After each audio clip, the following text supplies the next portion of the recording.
इस दौरान में हम डिफेंस को शाहराह फैसल से मिलाने वाले पुल तक पहुंच चुके थे। मैंने पुल के नज़दीक गाड़ियों की एक लंबी कतार देखी। मैं चौंक उठा और ग्लोरिया से कहा, रोड के अगले कट से यू टर्न ले लो वरना हम भी इन गाड़ियों में फंस जाएंगे। मेरा ख्याल है कि पुलिस ने नाकाबंदी कर दी है और वो लोग ख़ास तौर पर इन गाड़ियों को चेक कर रहे होंगे जिनका कलर और मॉडल हमारी गाड़ी की तरह का हो। ग्लोरिया ने अगले कट से यू टर्न ले लिया। कुछ आगे जाकर मुझे एक ऐसी बिल्डिंग दिखाई दी जिसके आगे बहुत सी कारें खड़ी थी। मैंने ग्लोरिया से भी वहीं गाड़ी पार्क करने को कहा। ग्लोरिया ने निस्बतन तारीख गोशी में गाड़ी पार्क कर दी।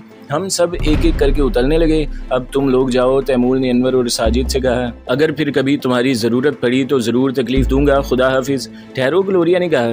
तुम लोग कहाँ जा रहे हो? हम लोग अपने अपने घर जाएंगे, साजिद ने जवाब दिया। यहाँ तो हमारा काम ख़त्म हो गया, काम तो अब शुरू हुआ है, ग्लोरिया मुस्कुरा कर बोली। तुम लोग हमारे साथ ही क्यों नहीं रहते? ऐसे ही लोगों की तो मुझे ज़रूरत है। नहीं मैडम, तैमूर ने कहा, इन्हें अब जाने ही दें, अभी तो हमें खुद भी सर छुपाने का बंदोबस्त करना है। इसकी बात सुनकर ग्लोरिया तंजिया अंदाज में मुस्कुराई होगी। मुझे अंधेरे की वजह से इसका चेहरा दिखाई नहीं दे रहा था, मगर मुस्कुराने के बाद वो सर को मखसूस अंदाज में झटका देती थी। मिस्टर तैमूर, हैरत की बात है, ये आपका मुल्क है, आपका शहर है, मगर आपको सर छुपाने का ठिकाना मुयस्सर नहीं है। मैं तो हज़ारों मील दूर से आई हूँ, इसके बावजूद मेरे पास ऐसे ठिकाने हैं कि बरसों वहाँ पोशीदा रह सकते हैं। अच्छा, ज़्यादा तंज करने की ज़रूरत नहीं, मैंने बुन्ना कर कहा। ना ये वक्त पहेलियाँ बूझने का है, चलो कहाँ चलना है? एक तो तुम बुरा बहुत जल्द मान लेते हो, ग्लोरिया मुंह बनाकर बोली। फिर इसने जेब से छोटी सी एक डायरी निकाली और इसका एक सफ़ा फाड़ कर बॉल पॉइंट से कुछ लिखने लगी। फिर इसने कागज़ का वो पुर्जा साजिद की तरफ बढ़ाते हुए कहा, ये इस मकान का एड्रेस है जहाँ हम लोग जा रहे हैं, तुम दोनों अपने घरों तक हो आओ। वो दोनों जाने लगे तो अचानक इसे कुछ ख्याल आया। चौंक कर बोली, ठहरो, ये बैग हमारे पास छोड़ जाओ। इसने इनकी पुश्त पर लदे हुए बैग्स की तरफ इशारा किया। मुमकिन है इन बैग्स की वजह से तुम किसी परेशानी में मुब्तला हो जाओ। वो ज़रा तवक्कुफ़ के बाद बोली, अगर तुम मेरी गैर मौजूदगी में पहुँचो तो वहाँ जो भी हो इसे एड्रेस का ये पर्चा दे देना, वरना वो शख्स मुझे भी पहचानने से इनकार कर देगा। इन दोनों ने अपने बैग उतारे और खामोशी से हमारी तरफ बढ़ाकर तारीकी में गुम हो गए। इनके जाने के बाद मैंने ग्लोरिया से कहा, तुमने इन्हें वहाँ का एड्रेस क्यों दे दिया? अगर उन्होंने हमें फंसवा दिया तो? ये लोग काबिल एतबार नहीं है क्या? ग्लोरिया ने चौंक कर तैमूर से पूछा। वो लोग तो 100% एतबार के काबिल है मैडम, तैमूर ने हंसकर कहा, मगर कामरान तो शायद अपने साये से भी भड़कने लगा है। अभी कुछ देर पहले ये मुझ पर शुबा कर रहा था, मैं एक बार फिर नादम हो गया। अभी थोड़ी देर पहले तो इन दोनों ने हमारे लिए जान की बाजी लगाई थी, वो भला नाकाबिल एतबार कैसे हो सकते हैं? मैंने आहिस्ता से कहा। सॉरी तैमूर, मैं वाकई। ओ कमान कामरान, तैमूर ने बेतकल्फ़ी से कहा और इन लोगों के छोड़े हुए बैग उठा लिए। मैं कोई टैक्सी देखता हूँ। थोड़ी देर बाद हम तीनों टैक्सी में सफ़र कर रहे थे। ग्लोरिया ने टैक्सी ड्राइवर से गुलशन इकबाल चलने को कहा था। हम नेपा चौरंगी पर पहुँचे तो ग्लोरिया ने टैक्सी छोड़ दी। वहाँ से हम दूसरी टैक्सी में गुलशन इकबाल के ब्लॉक 5 पहुँचे। वो टैक्सी ग्लोरिया ने मेन रोड पर छोड़ दी और पैदल ही एक तरफ रवाना हो गया। मुख्तलिफ गलियों में मुड़ने के बाद वो एक बंगले के सामने ठहर गई और कॉल बेल का बटन दबा दिया। थोड़ी देर बाद गेट का जैली दरवाज़ा खुला और अंदर से पिस्ता कद का एक आदमी बाहर निकला। ग्लोरिया को देखकर वो सरासीमा रह गया और हकला कर बोला, आप कब आया? हमको इन्फॉर्म भी नहीं किया, इसने इंग्लिश में कहा। इसके लहजे से अंदाज़ा हो रहा था कि वो बंगाली है। पहली नज़र में इसकी शनाख्त नहीं होती थी। आप दरवाज़ा खोलोगे या यहीं खड़े रहोगे सारी रात? ग्लोरिया करख्त लहजे में बोली। वो लपक कर अंदर गया और घबराहट में बड़ा वाला गेट खोल दिया। हमारे अंदर जाने के बाद इसने गेट बंद किया और ग्लोरिया के पीछे दौड़ते हुए बोला, मैडम वो अंदर। क्या वो अंदर? ग्लोरिया फाड़ खाने वाले लहजे में बोली। मेरे मेहमान हैं, इसने घबरा कर कहा। मेहमान हैं तो इसमें घबराने की क्या बात है? इस दौरान में हम बंगले के कॉरिडोर में पहुंच चुके थे। बंगाली के चेहरे से ऐसा लग रहा था जैसे वो गश खा के गिरने ही वाला है। मैं भी हैरान था कि आखिर बात क्या है जिसकी वजह से ये बंगाली इतना परेशान है। एक कमरे से बातों की आवाज़ रही थी। ग्लोरिया चौंक कर बोली, इस बेडरूम में कौन है? मेरी साली है मैडम, मुलाजिम ने दांत निकाल के कहा। और तो कोई जगह नहीं थी इसलिए मजबूरन। जगह नहीं थी, ग्लोरिया उलझ कर बोली। तुम शायद भूल गए कि इस बंगले में सर्वेंट क्वार्टर्स भी हैं, वहाँ भी मेहमान ठहरे हुए हैं मैडम। बंगाली ने ऐसे लहजे में कहा जैसे कोई अफसोसनाक खबर सुना रहा हो। अबे क्या बारात ठहरी हुई है? तैमूर ने मजाका खेज लहजे में कहा। बस शॉप और बांग्लादेश से कुछ मेहमान आए हैं, मुलाजिम ने अटक अटक कर कहा। इसकी उर्दू इंग्लिश से भी ज़्यादा ख़राब थी। इस दौरान में हम लोग इस बेडरूम तक पहुँच चुके थे जहाँ से बातें करने की आवाज़ रही थी। ग्लोरिया ने दरवाजे पर दस्तक दी तो अंदर से किसी ने हुक्माना लहजे में पूछा, क्या बात है? आवाज़ किसी औरत की थी। दरवाज़ा खोलो। ग्लोरिया का मूड एकदम ऑफ हो गया। शायद इसे वो लहजा गरा गुजरा था। दूसरे ही लम्हे अंदर हल्की सियाहट हुई और दरवाज़ा खुल गया। दरवाजे में खूबसूरत सी लड़की खड़ी थी। इसके जिस्म पे शबखाबी का लिबास था। खुले हुए बाल छानों पर बिखरे हुए थे और वो हैरत से ग्लोरिया को तक रही थी। वो किसी तरफ से भी इस होनक बंगाली की साली नहीं लग रही थी। कौन हो तुम? इसने रवा इंग्लिश में ग्लोरिया से पूछा। ये सवाल तो मुझे करना चाहिए, ग्लोरिया इसे घूरते हुए बोली, कि तुम इस घर में क्या कर रही हो? आवाज़ें सुनकर कमरे में से मजीद 2 लड़कियां बाहर आईं। वो दोनों भी अपने लिबास और शक्लो सूरत से पढ़ी लिखी लग रही थीं। वो शब ख्वाबी के लिबासों में मलबूस थीं। इन दोनों ने पहले हैरत भरे लहजे में हमें देखा, फिर इस लड़की से मुखातिब हुई। क्या बात है, ये कौन है? ग्लोरिया भुन्ना कर बंगाली की तरफ मुड़ी और बोली, कमरुल ये क्या है? मैं आपको सब कुछ सच सच बताता हूँ मैडम, आप मेरे साथ हैं। फिर वो लड़कियों से मुखातिब हुआ, सब ठीक है, आप लोग प्लीज़ आराम करें। हम लोग कमरुल के साथ ड्राइंग रूम में पहुँचे। कमरुल ने बताया कि ये लड़कियाँ यहाँ मुख्तलिफ इदारों में जॉब करती हैं और बिल्कुल तन्हा हैं। कुछ के घर दूसरे शहरों में हैं और कुछ घर वालों के साथ रहना नहीं चाहती। मैंने तरस खाकर यहाँ रख लिया। ड्राइंग रूम छोड़कर इस बंगले में 6 कमरे थे। हर कमरे में 2-2, 4-4 लड़कियाँ ठहरी हुई हैं। सर्वेंट क्वार्टर्स के 4 कमरे में भी 1-1 लड़की थी। गोया इसने अच्छा खासा विमेन हॉस्टल बना रखा था। इनसे किराया कितना लेते हो? ग्लोरिया ने सख्त लहजे में पूछा। हर लड़की से 1000 रुपये किराए के और 1000 रुपये खाने के लेता हूँ। और ये सिलसिला कब से चल रहा है? इस बार ग्लोरिया का लहजा कदरे नरम था। ग्लोरिया के नरम लहजे से वो खुश हो गया और जोश में आकर बोला, मैंने 3 महीने पहले ही ये सिलसिला शुरू किया था। फिर वो बेतकल्फ़ी से बोला, बहुत ज़बरदस्त बिजनेस है मैडम, मैं तो कहता हूँ आप इसे बाकायदा शुरू कर दें। शटअप ग्लोरिया दहाड़ी, 24 घंटे के अंदर अंदर मुझे ये मकान खाली चाहिए। ओके मैडम, बंगाली ने मरे हुए लहजे में कहा। ऐसा लग रहा था जैसे किसी गुब्बारे में से हवा निकल गई हो। वो जाने को मुड़ा तो मैंने आवाज़ देकर इसे रोक लिया। फिर ग्लोरिया से कहा, इन लड़कियों को यहाँ से हटाने की ज़रूरत नहीं है, इनकी वजह से तो हमें शेल्टर मिलेगा। इन सबको यहाँ रहने दो, बस ऊपर की मंजिल के 2 कमरे खाली करा लो। इन कमरों की लड़कियों को दूसरे कमरे में शिफ्ट करा दो।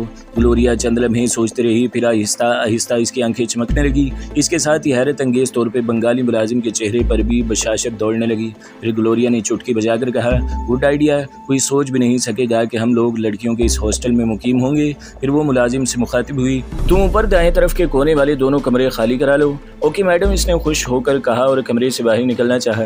ठहरो, ग्लोरिया ने कहा, पहले मेरी बात पूरी सुन लो। कल इस इमारत पर वीमेन हॉस्टल का बोर्ड भी लगवा दो और गेट के पास चौकीदार के कमरे में छोटा सा एक ऑफिस बना दो।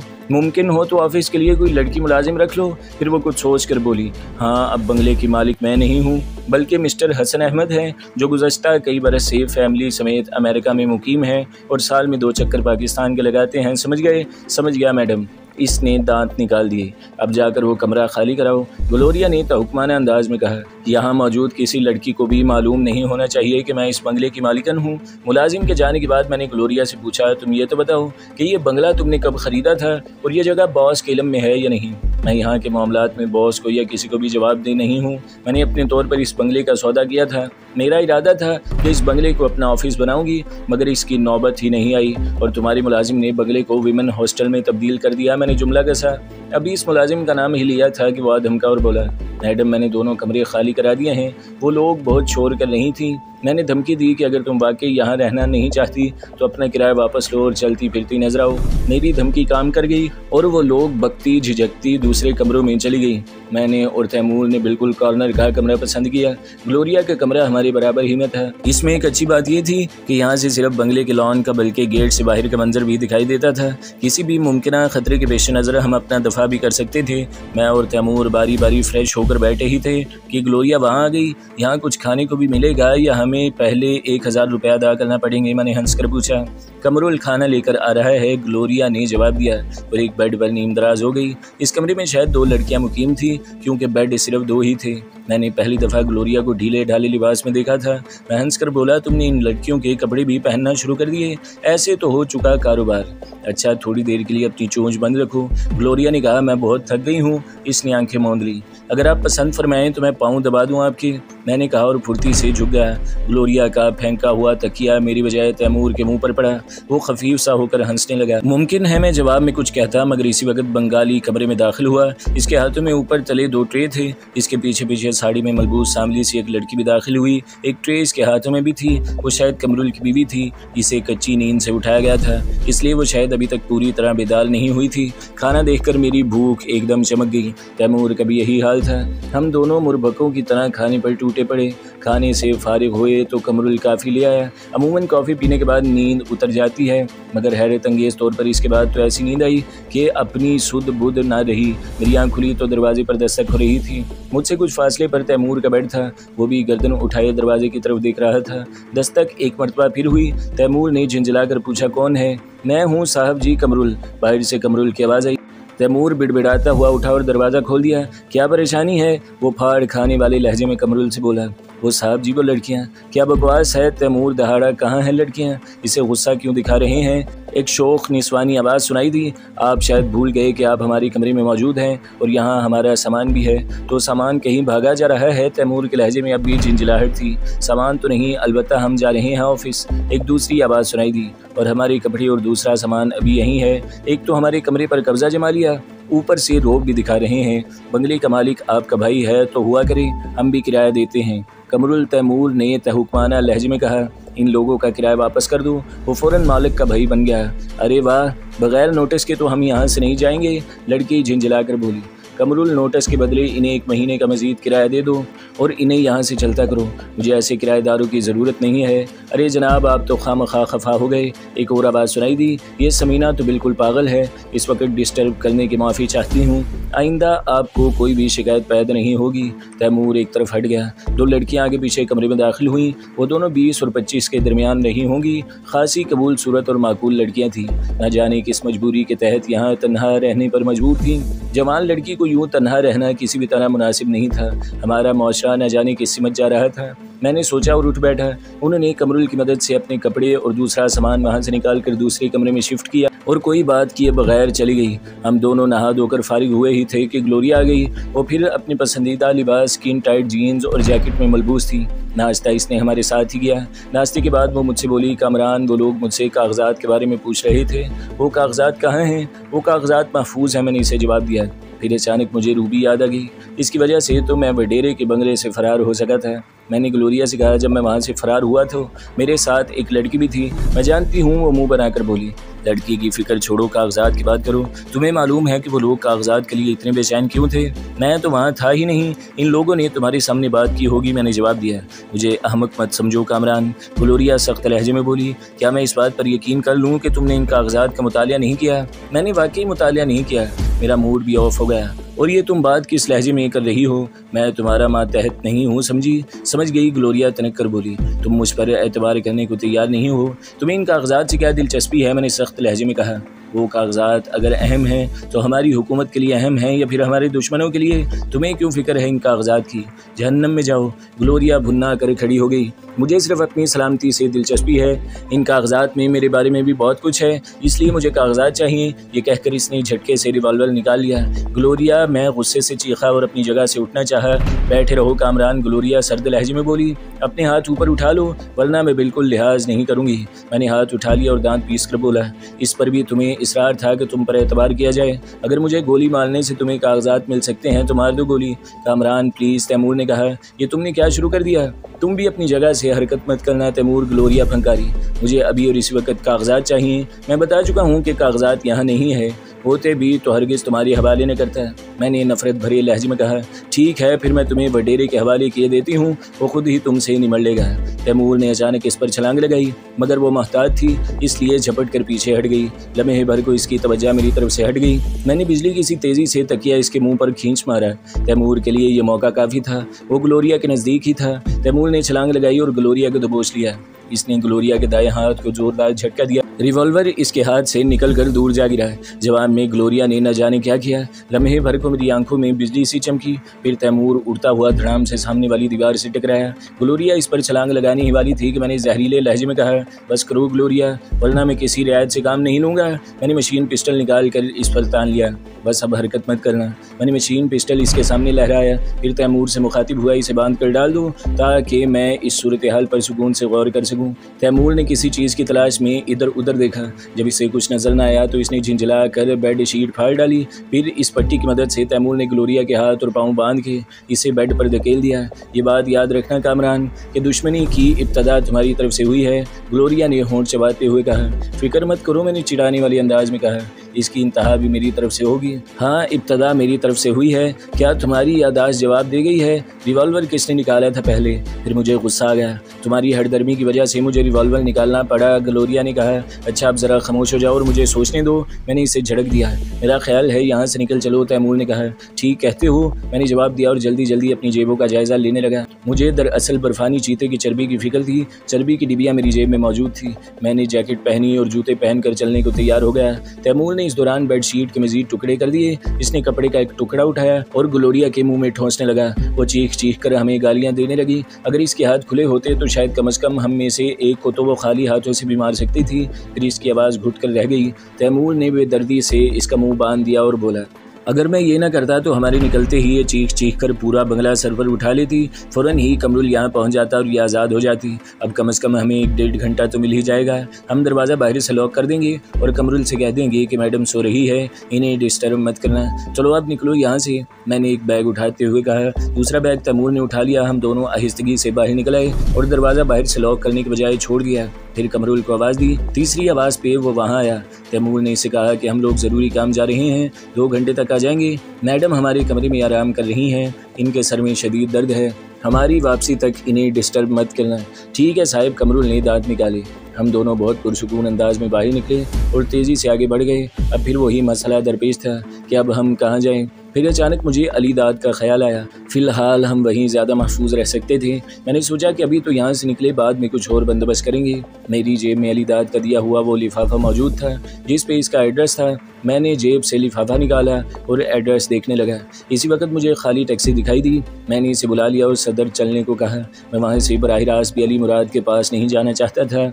अब मेरे दुश्मनों में ग्लोरिया जैसी मक्कार और चालाक दुश्मन का इजाफा हो गया था, इसलिए मैं बहुत मोहतात था। सदर से हम दूसरी टैक्सी के ज़रिए नॉर्थ नाज़माबाद पहुँचे। मैंने वो टैक्सी भी मेन रोड पर छोड़ दी और पैदल अली दाद के बंगले की तरफ रवाना हो गया। मैंने पहले वो बंगला नहीं देखा था, मगर मुझे अंदाज़ा था कि कहीं आसपास ही है। 2-3 गलियों में भटकने के बाद मैंने एक स्टेट एजेंट से पता पूछना चाहा, मगर तैमूर ने मना कर दिया और बोला, स्टेट एजेंट को हमारे हुलिये ज़रूर याद रह जाएंगे। हमारे कांधों पर बड़े बड़े टूरिस्ट बैग लटक रहे हैं। सबसे बड़ी निशानी तो यही है। वो ठीक कह रहा था, इसलिए हम किसी से पूछने के बजाय फिर गलियों में भटकने लगे। आखिर 15-20 मिनट तलाश के बाद हमें मतलूबा बंगला मिल गया। वो खासा वसी और अरीज़ बंगला था और 2000 मुरब्बा गज पर तामीर किया गया था। गेट पे नेम प्लेट लगी थी, मगर स्याह पेंट से नंबर लिखा हुआ था। मैंने कॉल बेल की स्विच पर उंगली रख दी। फ़ौरन ही अंदर से कुत्ते के भौंकने की आवाज़ आई। फिर गेट की ज़ैली खिड़की खुल गई। अंदर से घुटे हुए जिस्म का एक जवान आदमी बरामद हुआ। इसके चेहरे पर घनी दाढ़ी और मूंछें चढ़ी हुई थी। इसने सवालिया अंदाज में हमारी तरफ देखा। मैंने कहा, हमें अली मुराद से मिलना है, आप इधर ठहरो साईं। दाढ़ी वाले ने भारी आवाज़ में कहा, मैं अली मुराद को खबर करता हूँ। इसने हमें गेट के साथ ही बने हुए गार्ड रूम में बिठा दिया और ख़ुद अंदर चला गया। थोड़ी देर बाद अली मुराद वहाँ पहुँच गया। मुझे देखकर वो वालिहाना अंदाज में मेरी तरफ बढ़ा और बगलगीर हो गया। फिर इसने तैमूर से हाथ मिलाया और बोला, कैसे आ गए साईं? बस अली मुराद, मैंने हंस कर कहा, जब कोई मुश्किल पड़ती है तो अपने ही याद आते हैं। मैंने तो साईं पहले भी आपको कहा था कि अभी इधर ही रहो, मगर आप राज़ी नहीं हुए। मैं तो अभी भी आपका खादिम हूँ साईं। ठीक है अली मुराद, हम लोग कुछ दिन यहाँ रहेंगे। बड़े साईं आजकल कहाँ हैं? वो तो साईं अभी अमेरिका हैं, अली मुराद ने जवाब दिया। फिर बढ़कर हमारे बैग उठा लिए। आओ साईं, अंदर आ जाओ और बेपरवाह होकर इधर रहो। यहाँ कितने आदमी हैं अली मुराद? मैंने पूछा। साईं, मुझे मिलाकर यहाँ 4 आदमी हैं। मगर बात क्या है? मैंने तुम्हें बताया था ना कि मैं ख़तरे में हूँ। ख़तरा अभी तक टला नहीं, बल्कि कुछ और बढ़ गया है। कोई परवाह मत करो साईं, अली मुराद ने पुरे एतमाद लहजे में कहा। ज़रूरत पड़ेगी तो गोड से भी आदमी आ जाएंगे। वैसे तो हम 4 भी बहुत हैं। ये भी इत्तफाक है कि हम चारों बड़े साईं के गार्ड हैं। बड़े साईं ने तो यहाँ मुझे और नादिर खां को छोड़ा था। मिठा और अली हैदर कल शाम ही यहाँ पहुँचे हैं। वो लोग अपने किसी काम से आए थे, मगर अब इन्हें इधर ही रोक लूँगा। बातें करते हुए हम बरामदे में पहुँच गए। अली मुराद ने एक कमरे का दरवाज़ा खोला और अंदर दाखिल हो गया। वो बेडरूम था। कमरे में एक डबल बेड, सोफ़ा और 2 कुर्सियाँ मौजूद थीं। फर्श पे वॉल टू वॉल कारपेट था और खिड़कियों पर दबीज़ और कीमती पर्दे पड़े हुए थे। वो कमरा हर तरह से आरास्ता था। अभी साईं आप लोग आराम करो, किसी चीज़ की ज़रूरत हो तो आवाज़ दिले। हमने रात भर आराम ही तो किया था, इसलिए मैंने अली मुराद से कहा कि अगर तुम आराम नहीं करना चाहते हो तो हमारे साथ बैठो, हम तो आराम करके आए हैं। फिर मैं आपके लिए चाय बनवा दूं, इसने उठते हुए कहा, और बाकी लोगों से अपना तारुफ भी करा दूं। थोड़ी देर बाद वो वापस आया तो अकेला नहीं था। बकिया 3 आदमी भी इसके हमरा थे। इनमें से एक तो वही दाढ़ी वाला था जिसने गेट खोला था। अली मुराद ने नादिर की हैसियत से इसका तारुफ करवाया। मिठा खान ने बड़ी घनी मूछें रखी थी, इसका कद निकलता हुआ और जिस्म गेंडे की तरह फैलता हुआ था। अली हैदर के चेहरे पर भी मूछें थी, मगर इतनी घनी नहीं थी। इसकी रंगत कभी सुर्ख सफ़ेद हो रही थी, मगर अब तो धूप में झुलस कर तांबे की तरह हो गई थी। इन सब में एक बात मुश्तरक थी, इनके चेहरों पर वहशत टपक रही थी। इसी वक्त चाय की ट्रे उठाए हुए एक आदमी और कमरे में दाखिल हो गया तो मैं अचानक चौंक उठा। अली मुराद शायद मेरी हैरत को भांप गया। इसने जल्दी से कहा, साईं ये लायक अली है, हमारा बावर्ची है। ये तो साईं सीधा सादा मुलाजिम है, इसलिए मैंने इसे अपने साथ शामिल नहीं किया था। फिर वो सब कमरे से निकल गए, सिर्फ अली मुराद वहाँ रह गया। इसने हमारे लिए चाय बनाई। फिर अचानक कुछ याद आ गया और वो चौंक कर उठा। साईं वो आपकी अमानत ले आऊँ मैं जवाब में कुछ कहने ही वाला था कि गेट की तरफ से फायरिंग की आवाज़ें आने लगी। चश्मे ज़दन में मशीन पिस्टल मेरे हाथ में आ गया। मुझे अली मुराद के हाथ में रिवॉल्वर नजर आया। अली मुराद ने दरवाज़ा खोलकर कमरे से बाहर झांका, फिर फर्श पे गिर के कोहनियों के बल रेंगता हुआ बरामदे की तरफ बढ़ा। फायरिंग अभी जोरों शोर से जारी थी। मुझे भी हमलावर की फिक्र थी, इसलिए मैं भी रेंगता हुआ बरामदे की तरफ चल दिया। मैंने आहट पर घूम के देखा तो तैमूर भी कोहनियों के बल क्रॉलिंग करता हुआ मेरे पीछे आ रहा था। फायरिंग मजीद 2 मिनट जारी रही, फिर अचानक बंद हो गई। शायद हमलावर फरार हो गए थे।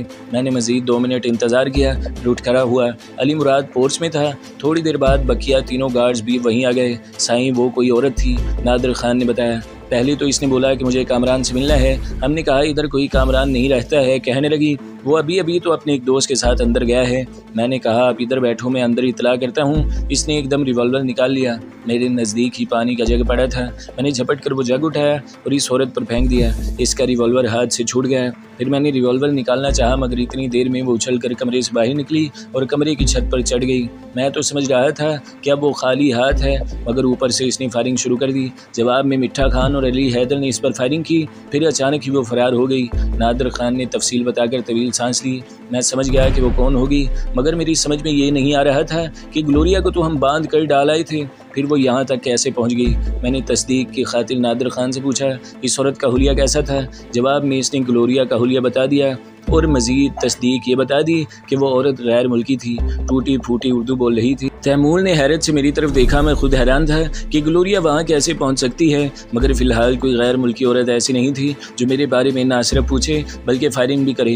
मैंने अली मुराद से कहा मुमकिन है फायरिंग की आवाज़ सुनकर किसी पड़ोसी ने पुलिस को फ़ोन कर दिया हो और पुलिस यहाँ आ जाए। तुम इसे यही बयान देना कि कुछ लोग ज़बरदस्ती घर में दाखिल होना चाहते थे, उन्होंने फायरिंग की तो जवाब में मेरे गार्ड ने इस पर फायरिंग कर दी। फिर मैं ज़रा तवक्कुफ़ करके बोला खेल शुरू हो चुका है अली मुराद, मेरा ख्याल है कि मुझे यहाँ से चलना चाहिए। नहीं साईं, अली मुराद ने ज़ोर देकर कहा, अब आप कहीं नहीं जाओगे। आप क्या समझती हो कि मैं एक औरत से डर जाऊँगा? बात एक औरत की नहीं है अली मुराद। मैंने इसे समझाते हुए कहा ये औरत दोबारा अकेली नहीं आएगी, और अगर वो भी मेरे दुश्मनों से मिल गई तो बहुत मुश्किल हो जाएगी। नहीं अली मुराद, मैं अपनी वजह से तुम लोगों को मुसीबत में नहीं डालूंगा। तो दोस्तों, अगली किस्त सुनने के लिए हमारे चैनल को ज़रूर सब्सक्राइब करें, वीडियो को लाइक करें और बेल के आइकन पर भी क्लिक कर दें ताकि हर जो आने वाली वीडियोज़ हैं वो आपको सबसे पहले मिलती रहें।